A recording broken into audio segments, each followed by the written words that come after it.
Hello YouTube fans, here again. Let me just move something away. Here again. And after doing my favourite films of 1986, I figured why not do this one.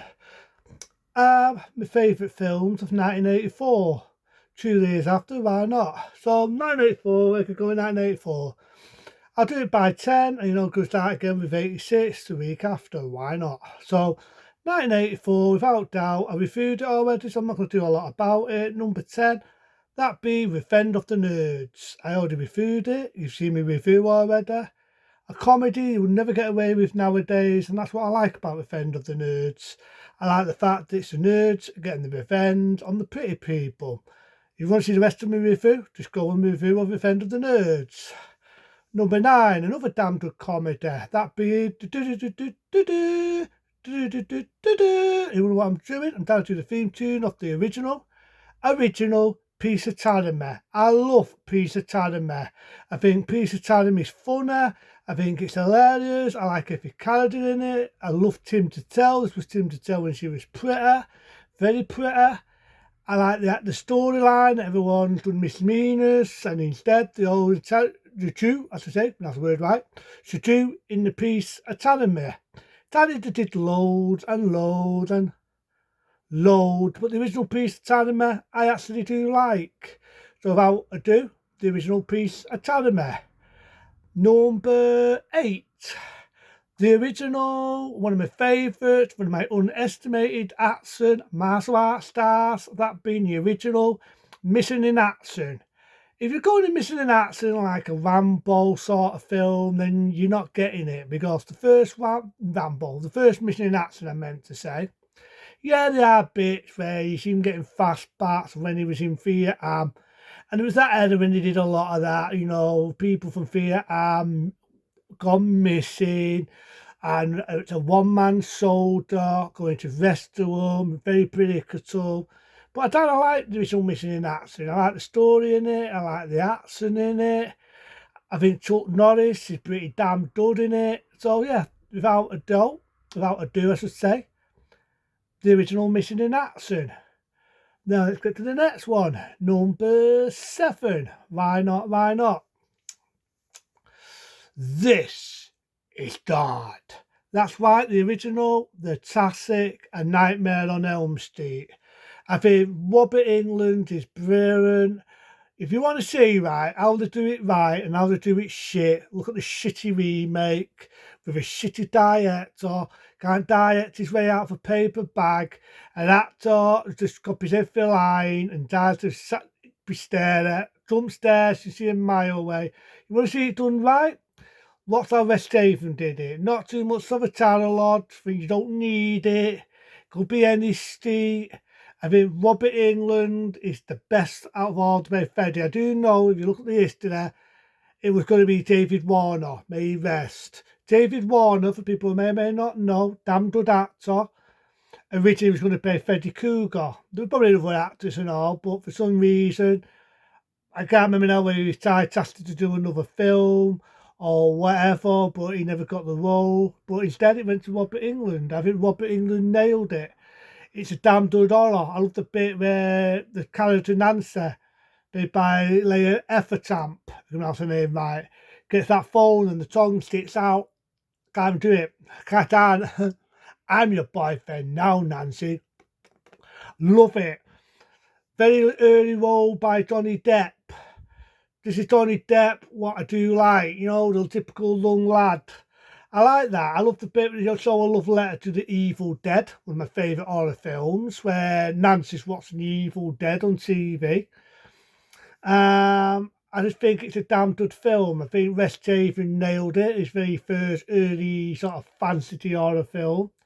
And if you look at the history of A Nightmare on Elm Street, if you look at the history,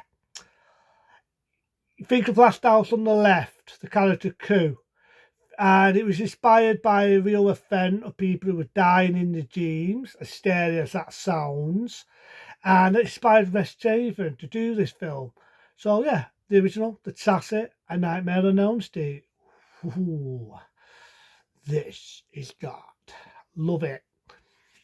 Let me think. We might have one number 7. if you want to see Indiana Jones rip-offs, spin-offs, Romance in the Stone. I love Michael Douglas. This is a Michael Douglas I miss. I like the idea it's a love story. I like the idea it's a comedy. I like the idea it's an adventure all rolled into one. This is sort of like films I miss. Romance in the Stone. I actually like it. I like the love story between them both. There's a good use of the jungle. It has a lot of things going for it. I actually like that. Romance in the Stone is a dud. And then speaking of Indiana Jones, the second of Indiana Jones films, that being Indiana Jones and the Temple of Doom, almost forgotten. That being number 6, Indiana Jones and the Temple of Doom. To me, that is like an adventure and an horror film. Think about it. It's ballsy. It's so fucking ballsy. You've got an Indian guy, same hairstyle as me, ripping people's hearts out. You've got kids getting ripped. Indy almost goes to the dark side. I just love it. I love everything about it. And it took us this to actually finally see Indiana Jones and the Temple of Doom uncut. Because I've got the uncut one, not like I'm boasting the boss. Because when it come in the UK from America, spit him out of it, just like License to Kill, the Bond film, was Tim down. People may not know this. It was Tim down. The heart pulling out. Bringing out of that was cut down a little bit, and there's a lot more of the kids getting ripped. There was a lot more to it, so I'm happy to see it uncut because I think it has more of a whack to it. It definitely was a lot more fire than the original one. So yeah, Indiana Jones and the Temple of Doom, a damn good adventure film, damn good prequel, sequel, whatever you want to call it. It's a good one. Number 5. How can I forget this? Damn good Christmas film. I watch it every Christmas. That being Gremlins. I think Gremlins is a damn good film. You've got a 2 cuddly mogwai get outside and toffee. It gets wet, and the young lad Billy always makes a mistake. He gets it wet, it multiplies. Okay, I let him off at the tail for top one. They cheated him on that. I like the idea of turning into evil little gremlins, little monsters. I do know originally it was going to be a lot darker, but I do like the way we got it. Yeah, Gremlins, it's a good one. Number 4.